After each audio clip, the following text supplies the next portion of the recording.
শুরু করতে যাচ্ছেন না?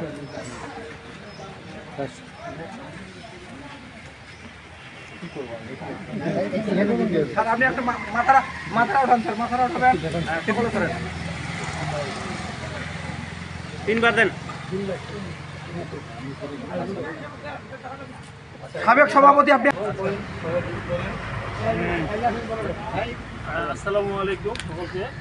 আমাদের এই মানে সাবিস্টি অফিসের সংলগ্ন যে মসজিদ মানে জামাত ভর্তি আছে, এটা আসলে মনে হয় মসজিদ না, জামাত এটা হচ্ছে এই নামাজ ঘরের যে কাজটা রান্নার যে পুনরায় কাজটা মানে ব্যাহত ছিল বা হয় না এতদিন যাবত আসার জন্য ওনার উদ্যোগে আবার পুনরায়ভাবে আমরা এই কাজটা করার মানে চালু করার বা উদ্যোগ গ্রহণ করেছি।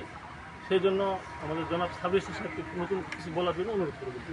আসলে এই উদ্যোগটা যদি বলি, আমি এখানে দাঁড়াই, এই উদ্যোগটা আসলে আমার বললে ভুল হবে, কারণ এটা আসলে আপনাদের যারা দলিল লেখক আছেন দীর্ঘদিনে একটা চাঁদা কালেকশন করা হয়েছিল, সেই সাপেক্ষে এটা করা।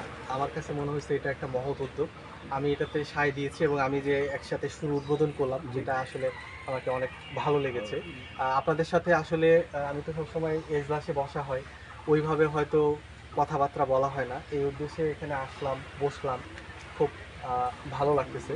এই জন্য আপনাদের উদ্দেশ্যে একটা কথা বলতে চাই, মানে একটা কবিতা আকারে বলতে চাই।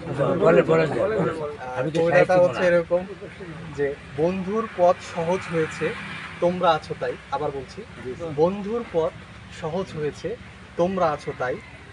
এজলাসে আমি সাব রেজিস্ট্রার, বাইরে আপনাদেরই ভাই। শুভ উদ্বোধন হলো। আপনারা সকলে ভালো থাকবেন, সবার জন্য শুভকামনা, আমার জন্য দোয়া করবেন।